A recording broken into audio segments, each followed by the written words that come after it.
Lubang hitam mengoyak bintang-bintang raksasa. Bintang pulsar berputar luar biasa cepat dan memancarkan energi yang kuat. Nebula warna-warni dengan kembang api bintang yang baru.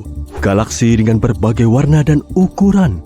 Semua ini ditemukan dalam jagat raya kita. Tapi jagat raya tidaklah tanpa batas. Semesta punya batas, semacam dinding, dan di luarnya ada ketiadaan mutlak. Saat ini kita akan mengadakan perjalanan menuju dinding itu. Tapi pertama-tama, alam semesta kita seperti boneka Matryoshka. Kalau kamu membukanya, ada yang lebih kecil di dalamnya, yaitu galaksi. Di dalam galaksi ada boneka yang lebih kecil lagi, yakni tata surya kita, dan boneka terkecil adalah bumi. Masing-masing boneka ini punya batas yang akan kita lewati. Untuk itu, kita butuh pesawat antariksa yang besar. Pesawat ini juga harus bisa bergerak 100 kali lebih cepat dari kecepatan cahaya. Kamu memasuki pesawat dan menyalakan mesinnya. 100 km di atas permukaan laut adalah perbatasan pertama kita. Itu 10 kali lipat ketinggian terbang pesawat penumpang. Titik ini disebut garis Kármán. Garis ini memisahkan atmosfer bumi dengan luar angkasa. Sekarang kita terbang lebih jauh menuju tepi tata surya. Kita menyalakan mode hyperdrive dan terbang melintasi Mars, Jupiter, Saturnus, Uranus, dan Neptunus. Kita menempuh jarak 100 unit astronomi. 1 UA setara jarak dari bumi ke matahari. Dan inilah batas tata surya kita, heliosfer. Di sini, kecepatan angin surya turun dengan cepat. Pertama, angin turun dari 1.000.000 km per jam menjadi setara kecepatan suara. Lalu ada lapisan yang disebut heliopause. Disinilah angin surya hampir lenyap. Lalu, pesawat kita mengalami gelombang haluan. Disinilah kita merasakan angin antar bintang yang bertabrakan dengan batas tata surya kita. Saat melewati batas ini, kamu berada dalam kegelapan ruang antar bintang.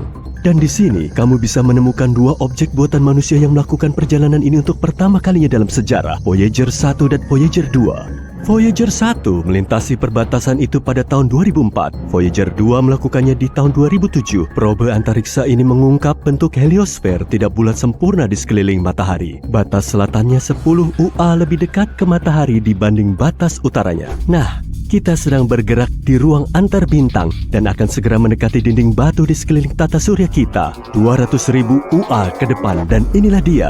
Dinding batu ini adalah awan Oort. Sebenarnya, ini adalah kumpulan asteroid yang mengelilingi dunia kita. Para ilmuwan berspekulasi awan Oort mungkin adalah sumber komet dan meteorit yang jatuh ke bumi. Tapi batuannya sangat jarang sehingga kita bisa terbang dengan mudah di sela-selanya. Sekarang kita berada dalam kegelapan total. Lebar Bima Sakti sekitar 106.000 tahun cahaya. Akan butuh miliaran tahun untuk menempuh jarak itu dengan roket konvensional. Tapi kamu terbang dengan kecepatan maksimal. Dengan piawai, kamu melewati berbagai bintang dan planet seolah-olah berada di arena balap. Dan dalam beberapa menit kamu sampai di tepi galaksi kita. Tidak ada lagi angin antar bintang. Yang kamu lihat hanya titik-titik terang di kejauhan. Titik-titik ini adalah galaksi besar. Kita harus melihat peta untuk membuat rute ke ujung alam semesta. Kamu ada di sini, di dekat galaksi Bima Sakti. Ini adalah bagian dari gugusan galaksi yang dinamakan Super Gugus Laniakea. Objek raksasa ini seperti jalan kecil di kota besar. Kalau diperkecil, kita akan melihat Super Gugus Centaurus Hydra. Ribuan galaksi di peta tampak seperti titik-titik kecil. Zoom out sampai maksimal. Inilah alam semesta kita yang bisa diamati. Kita mengira alam semesta tanpa batas, tapi kita mungkin punya bukti bahwa alam semesta ada batasnya. Di sini, 10 miliar tahun cahaya jauhnya dari rumah kita. Meski kamu bepergian dengan kecepatan cahaya, perjalanan ke sana akan butuh waktu 2 kali lebih lama dibanding umur planet kita. Selama masa itu, matahari akan memudar atau meledak seperti supernova, menghancurkan seluruh tata surya kita. Dan kalau kamu bisa berumur sepanjang itu lalu kamu pulang, kamu tidak akan bisa melihat galaksi kita lagi. Galaksi kita sudah lama bertabrakan dengan Andromeda dan telah melebur menjadi satu objek kosmik besar. Untunglah pesawatmu bisa membelokkan ruang waktu, sehingga perjalanan ini hanya butuh waktu beberapa detik saja. Boom! Selamat, kamu sampai di tujuan, yaitu Eridanus Super Void. Sebagian ilmuwan percaya lokasi ini adalah bukti tabrakan alam semesta kita dengan objek cukup besar sehingga meninggalkan bekas seluas itu. Eridanus Super Void adalah ruang kosong dan dingin seluas 1 miliar tahun cahaya. Jika kamu membayangkan ruang hampa ini sebagai cangkir, maka cangkir itu paling tidak bisa menampung 10.000 galaksi. Dan ruang ini muncul setelah kecelakaan berskala raksasa. Objek yang menabrak alam semesta kita adalah alam semesta lain. Ya, alam semesta lain mungkin saja ada. Bayangkan seluruh alam semesta kita sebagai gelembung raksasa yang berisi semua gugusan galaksi dalam alam semesta yang bisa diamati. Mungkin jumlah gelembung seperti itu tak terbatas dan mungkin saja terbentuk selama Big Bang. Alam semesta ini mungkin berbeda dengan alam semesta kita. Semesta itu mungkin punya galaksi dan nebula lain. Tapi gelembung-gelembung ini juga mungkin saja semesta paralel. Ini artinya, kalau kamu lebih memilih sereal daripada oatmeal di pagi hari, di alam semesta lain mungkin kembaranmu akan memilih oatmeal. Tiap pilihan yang kamu ambil punya konsekuensi yang sama sekali berbeda di dunia paralel. Dan karena jumlah serta pilihannya tak terbatas, jumlah semesta paralel bisa tak terhingga. Jadi seperti gelembung biasa, alam semesta kita punya dinding di dekat Eridanus Super Void. Dahulu kala, sebuah gelembung lain melayang melewati gelembung kita. Saat saling mendekat, medan gravitasi keduanya mulai berinteraksi. Dinding batas kita mulai berubah bentuk dan tertarik ke arah alam semesta lain. Hal yang sama juga berlaku di seberang sana. Lalu dinding kedua alam semesta ini bersentuhan. Tapi saat gelembung bergerak, koneksi tadi mulai putus. Dan semesta lain mengoyak sepotong besar alam semesta kita. Ruang hampa dingin terbentuk di lokasi tabrakan. Dan itulah Eridanus Super Void.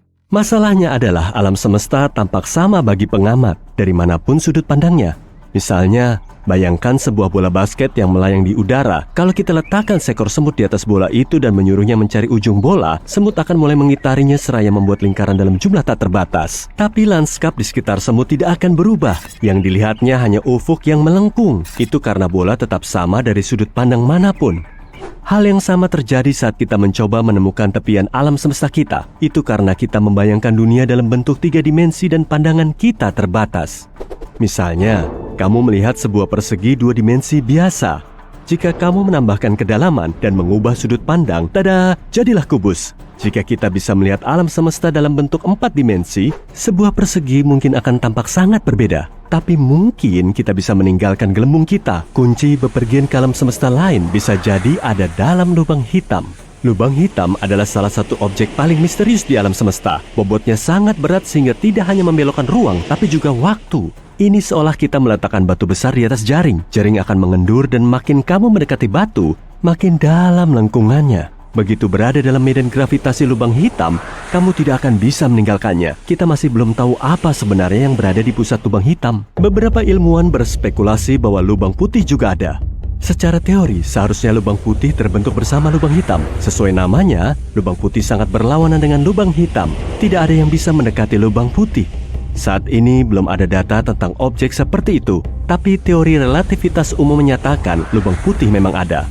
Ada juga teori bahwa lubang hitam adalah lorong menuju alam semesta lain. Saat memasuki lubang hitam, kamu bisa keluar di sisi lain melalui horizon peristiwa lubang putih. Jadi kamu melewati perbatasan alam semesta dan mendapati dirimu berada di dunia yang sama sekali berbeda. Tapi, kita mungkin punya bukti bahwa lubang putih itu ada. Di tahun 2006, para ilmuwan menemukan semburan energi di suatu tempat sejauh 1,6 miliar tahun cahaya dari bumi. Semburan ini unik, tidak seperti ledakan supernova atau menyatunya 2 lubang hitam. Beberapa astronom percaya itu adalah peristiwa lahirnya lubang putih. Tapi karena tidak stabil, semburan itu segera hancur. Proses ini serupa dengan peristiwa terbentuknya seluruh alam semesta, Big Bang. Maka, ilmuwan menamakannya Little Bang.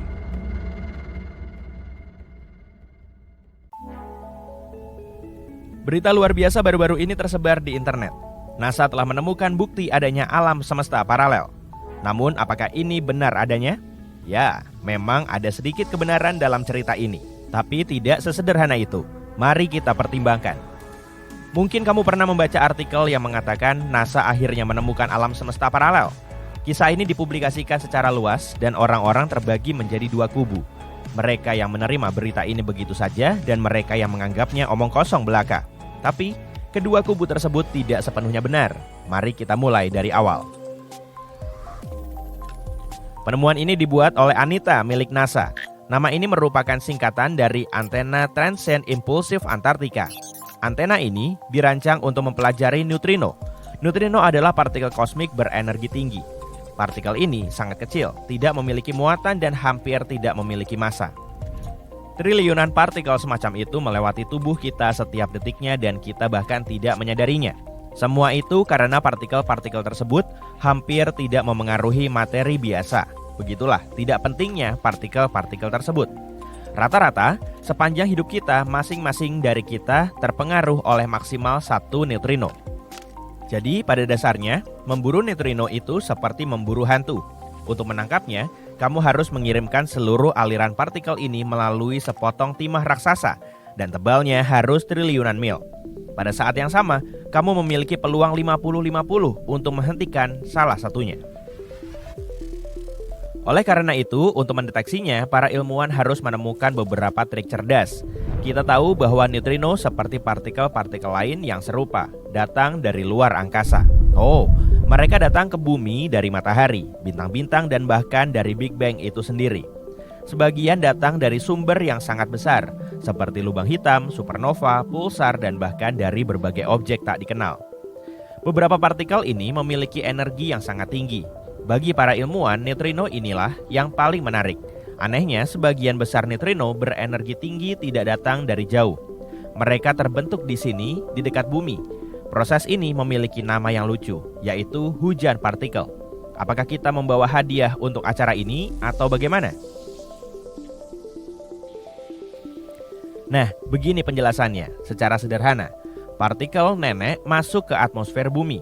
Biasanya partikel ini memiliki energi yang sangat tinggi.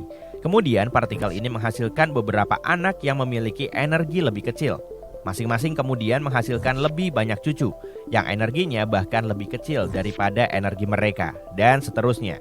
Hingga kita memiliki pohon keluarga raksasa partikel berenergi rendah.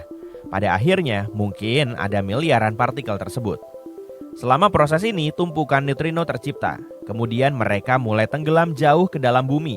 Selama perjalanan mereka melalui planet ini, mereka menyentuh lapisan atas kerak bumi atau es.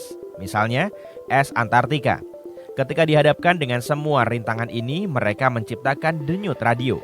Dan seperti yang sudah kamu duga, ini adalah denyut radio yang ingin ditemukan oleh para ilmuwan. Ini mungkin mengejutkan bagimu, tapi Antartika cukup sepi. Menurutmu? Dan itulah mengapa tempat ini merupakan tempat terbaik untuk mempelajari partikel mikroskopis yang biasanya hampir tidak bisa dilacak. Tidak akan ada gangguan atau semacamnya. Kita bisa menangkap denyut-denyut ini dengan bantuan antena yang kuat. NASA menempatkan antena-antena ini di balon-balon yang bisa mengangkasa setinggi 32 km di atas permukaan bumi. Begitulah cara mereka melacak neutrino selama beberapa tahun terakhir. Baiklah, sekarang kita tahu apa yang dilakukan Anita. Tapi bagaimana dengan alam semesta paralel itu? Jangan khawatir, kita sedang menuju ke sana. Pada tahun 2018, Anita mulai menerima sinyal radio yang tidak normal yang menyebabkan kehebohan di komunitas ilmiah. Masih ingat bagaimana neutrino datang dari luar angkasa dan kemudian perlahan-lahan masuk ke dalam planet kita? Nah, baru-baru ini Anita telah menemukan neutrino yang tidak turun dari ruang angkasa seperti biasanya, melainkan naik dari bumi. Dengan kata lain, partikel-partikel ini yang disebut tau neutrino pada dasarnya melakukan perjalanan ke masa lalu. Tapi bagaimana hal ini bisa terjadi? Para ilmuwan pun mulai menelitinya. Pada awalnya mereka mengira bahwa mungkin itu adalah kesalahan detektor atau kesalahan dalam menafsirkan data. Tapi tidak, semuanya benar. Sesuatu yang sangat eksotis sedang terjadi. Jika demikian, pertama-tama kita harus mencari penjelasan sederhana. Bagaimana jika neutrino tau ini baru saja datang ke Antartika dari sumber lain? Mungkinkah mereka datang ke bumi dari sisi lain dan entah bagaimana melewati batas? Untuk menguji teori ini, para ilmuwan memutuskan untuk mencari bantuan dari observatorium neutrino keren lainnya yang bernama IceCube. Keren sekali. Observatorium ini terletak di dekat Kutub Selatan. Observatorium ini terdiri dari 5.160 detektor optik yang terkubur di dalam es. Dan semua detektor canggih ini dirancang untuk mendeteksi neutrino. Para peneliti Anita berkata, "Hai teman-teman, kami menemukan beberapa sinyal radio yang aneh. Bisakah kalian memeriksa dari mana sinyal-sinyal itu berasal?" "Tidak masalah," jawab IceCube dan memulai penelitian mereka. Dan hasilnya, mereka tidak menemukan apa-apa. Ya, IceCube sama sekali tidak mendeteksi sumber sinyal apapun. Ternyata, partikel-partikel aneh ini pada dasarnya muncul entah dari mana. Bagaimana ini bisa terjadi? Para ilmuwan menguji banyak teori yang berbeda, tetapi tidak ada yang bisa menjelaskan situasi ini secara akurat. Kemudian IceCube menerbitkan sebuah artikel yang pada dasarnya mengatakan Tidak, kami tidak tahu dari mana sinyal-sinyal ini berasal dan bagaimana menjelaskannya dalam model standar alam semesta. Oh, sekarang semakin menarik. Jadi sinyal apa yang dimaksud dengan sinyal-sinyal ini? Setelah kehabisan penjelasan normal, para ilmuwan mulai mempertimbangkan ide-ide yang melampaui pemahaman kita. Salah satu darinya mengatakan bahwa mungkin partikel-partikel ini datang kepada kita dari alam semesta paralel di mana waktu mengalir ke arah yang berlawanan. Teori yang terdengar gila ini adalah hasil dari teori multiverse yang terkenal. Menurut teori ini, sekitar 14 miliar tahun yang lalu saat Big Bang terjadi, dua alam semesta kembar lahir. Salah satunya adalah alam semesta kita dan yang lainnya adalah alam semesta paralel. Dan keduanya hampir identik dalam segala hal kecuali beberapa hal. Sebagai contoh, waktu di alam semesta paralel ini tidak bergerak dengan cara yang sama seperti di alam semesta kita. Ia bergerak mundur. Selain itu, segala sesuatu di sana akan terlihat terbalik bagi kita, seolah-olah kita sedang melihat ke cermin. Oleh karena itu, para ilmuwan menyebutnya antiverse dan percaya bahwa alam semesta ini bisa jadi diisi oleh antimateri.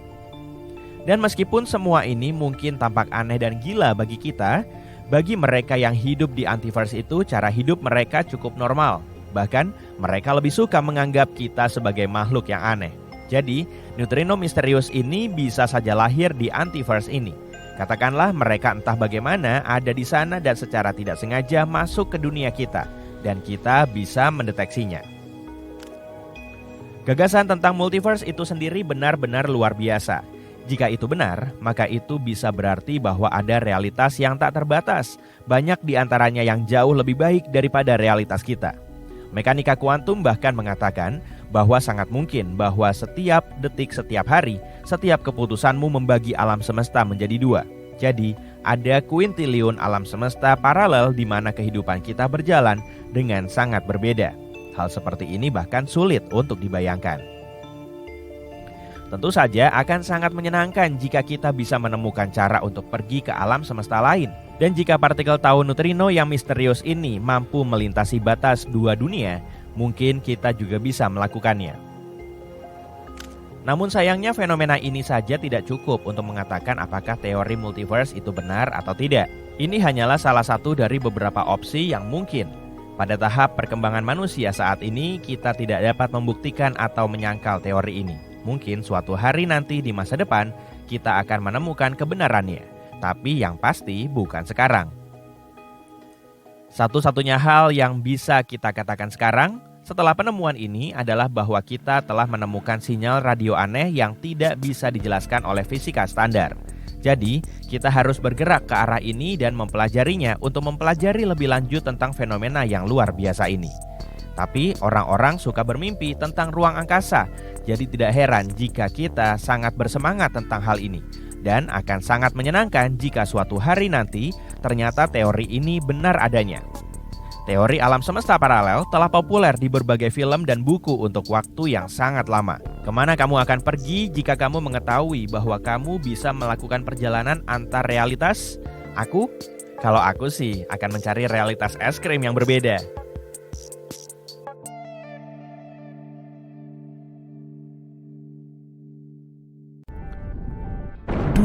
Seperti itulah awalnya, sekitar 13,8 miliar tahun lalu dan itu diketahui lebih dari 100 tahun lalu. Semua yang kita lihat di ruang angkasa sekarang, planet, asteroid, komet, bintang, awalnya tidak ada di sana. Pada 1920-an, para astronom memiliki gagasan bahwa dulu alam semesta hanya satu titik. Titik yang sangat panas, sampai triliunan derajat. Tersusun rapat dan padat yang membentang dan meluas dengan sangat cepat. Sebuah materi yang mulai berterbangan ke segala arah dengan kecepatan cahaya pada satu momen tertentu. Big Bang itu benar-benar kacau, penuh partikel super kecil yang tercampur energi dan cahaya. Ya, kacau sekali. Tapi tetap saja, dalam menit pertama setelah Big Bang, cikal bakal dari semua yang akan muncul nantinya hampir selesai. Suhunya panas hanya pada saat ledakan dahsyat ini. Begitu perluasan dimulai, alam semesta mulai mendingin. Mirip dengan saat gas mendingin ketika kamu menyemprotnya dari kaleng aerosol. Selama proses itu, energi membeku seperti air yang membeku menjadi es. Di sini, energi murni membeku dan memadat menjadi materi. 1 menit setelah ledakan, proses pendinginan masih terjadi dengan sangat cepat dan terjadi di mana-mana sekaligus. Karena alam semesta tidak punya ujung.